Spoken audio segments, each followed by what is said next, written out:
అమరావతిలో చెన్నై ఐఐటి బృందం పర్యటన కొనసాగుతుంది. దీనిలో భాగంగా సచివాలయం హెచ్ఓడి టవర్స్ ప్రాంతంలో రాఫ్ట్ ఫౌండేషన్ ను పరిశీలించారు.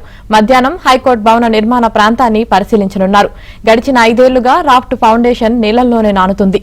దీంతో ఆయా నిర్మాణాలను శాస్త్రీయంగా అధ్యయనం చేసి నిర్మాణాల కొనసాగింపుపై నివేదిక ఇవ్వనున్నారు.